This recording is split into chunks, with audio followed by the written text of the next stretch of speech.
हर साल की तरह इस साल भी दिल्ली में यमुना नदी सफेद झाग की मोटी परत से ढक गई है। यमुना का ये हाल होते ही बीजेपी और आम आदमी पार्टी में जुबानी जंग शुरू हो गई है। यमुना की इस हालत के लिए दोनों ही एक दूसरे को जिम्मेदार ठहरा रहे हैं।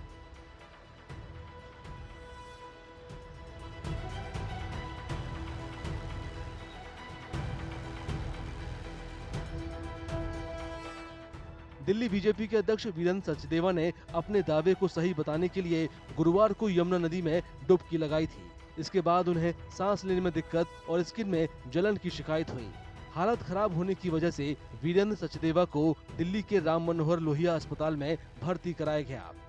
विशेषज्ञों और पर्यावरणविदों का दावा है कि यमुना नदी का पानी सेहत के लिए बहुत बड़ा खतरा हो गया है।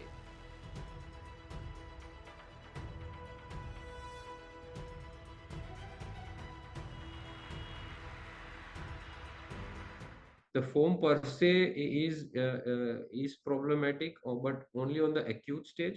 Say it creates a respiratory and some skin irritations and all, but the underlying root cause of these foams, which is heavy organic loads and surfactants, which cause the foam, are a bigger issue, are a bigger health concern.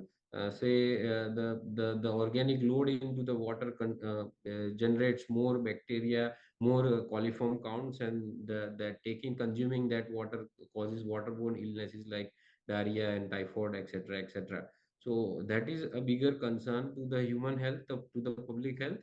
And of course, we have seen aquatic health also getting affected significantly because of this organic load into the Yamuna basin. Yeah. IIT Kanpur की report के मुताबिक पर्यावरणीय और मानव जनित वजह जहरीले झाग का कारण बनते हैं। जैसे जैसे मानसून की विदाई होती है, यमुना का जल स्तर कम होने लगता है। इसके अलावा यमुना का पानी गर्म होने की वजह से पानी की सतह के तनाव को कम कर देता है।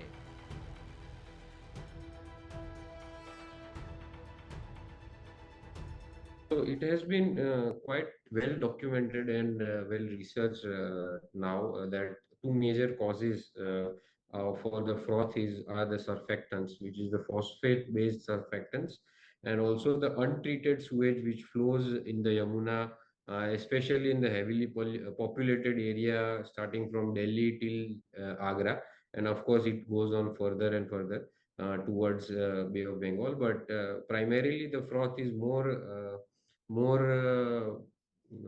it is more profound in this area because of the heavy sewage inflows as well as the phosphate based detergent.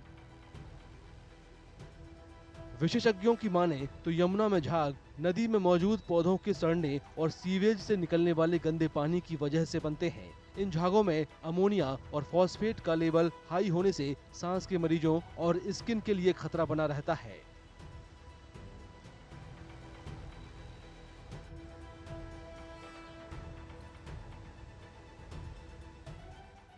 Sewage और औद्योगिक कचरे जितने भी हैं उनका सही तरीके से प्रॉपर उनका ट्रीटमेंट होके ही वो नदी में उसको छोड़ा जाए, तभी वो होगा। इसके अलावा तमाम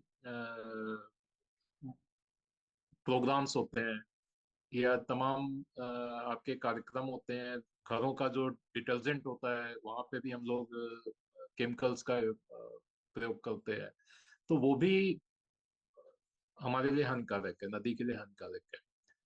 तो इसके साथ में जल संरक्षण, उसके लिए भी हमें ध्यान देना होगा। नदी के किनारे जितने भी कॉलोनीज हैं, जितने भी गांव हैं, जितने भी इंडस्ट्रीज हैं, वहां पर प्रॉपर वाटर ट्रीटमेंट का और जल संरक्षण का पूरा इंतजाम होना चाहिए। मुख्यमंत्री आतिशी ने बताया कि यमुना के पानी में अमोनिया के हाई लेवल ने दिल्ली में वाटर ट्रीटमेंट प्लांट को भी प्रभावित किया है। इससे दिल्ली के बड़े इलाके में पीने के पानी की सप्लाई में बड़ी दिक्कत पैदा हो गई है।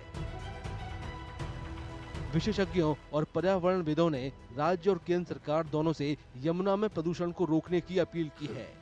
उम्मीद है कि सियासी दल मतभेदों को भुलाकर यमुना की सफाई के लिए मिलकर कोशिश करेंगे, जिससे दिल्ली और दिल्ली वालों को बड़ी राहत मिलेगी।